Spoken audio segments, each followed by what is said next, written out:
भारतीय reserve bank की स्थापना 1 अप्रैल 1935 को भारतीय रिजर्व बैंक अधिनियम 1934 के तहत की गई थी। इसका मुख्यालय मुंबई में स्थित है।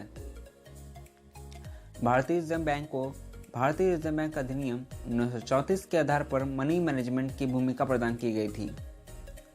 भारतीय रिजर्व बैंक अधिनियम की धारा 22 रिजर्व बैंक को नोट जारी करने का अधिकार देता है, पर 1935 से पहले मुद्रा छपाई की जिम्मेदारी भारत सरकार के पास थी, जिसे बाद में बदलकर यह जिम्मेदारी रिजर्व बैंक को दे दिया गया।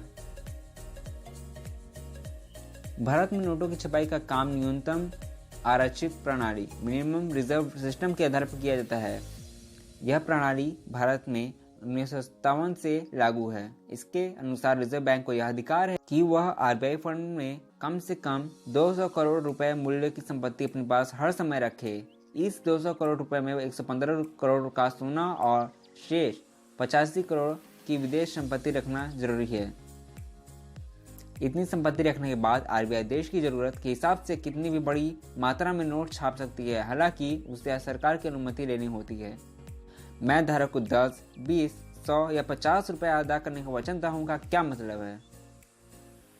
किसी भी नोट पर रिजर्व बैंक ऑफ इंडिया का यह कथन प्रिंट करती है, क्योंकि वो जितने रुपए का नोट छापती है उतने रुपए का सोना वो अपने पास रिजर्व कर देती है। वह धारक को ये विश्वास दिलाने के लिए यह कथन लिखती है कि यदि आपके पास 100 रुपए का नोट है तो इसका मतलब है कि रिजर्व बैंक के पास आपके 100 रुपए का सोना रिजर्व है।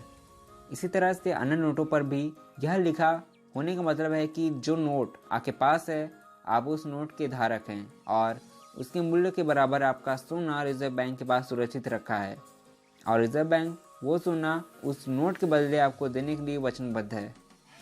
आरबीआई 200 करोड़ की यह संपत्ति इसलिए रखता है ताकि नोट पर रिजर्व बैंक के गवर्नर की शपथ मैं धारक को इतने रुपए अदा करने की वचन देता हूँ को निभाया जा सके।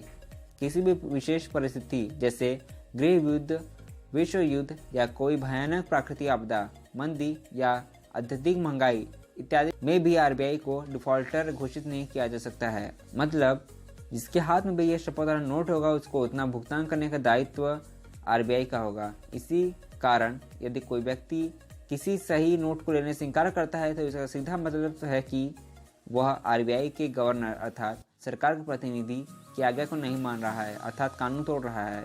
इसलिए उसके खिलाफ कानूनी कार्रवाई की जाएगी। तो हम उम्मीद करते हैं कि आपको समझ में आ गया होगा कि नोट पर गवर्नर के वचन में मैं धारक को 10 या 100 इत्यादि रुपए देने का वचन करता हूँ का क्या मतलब होता है।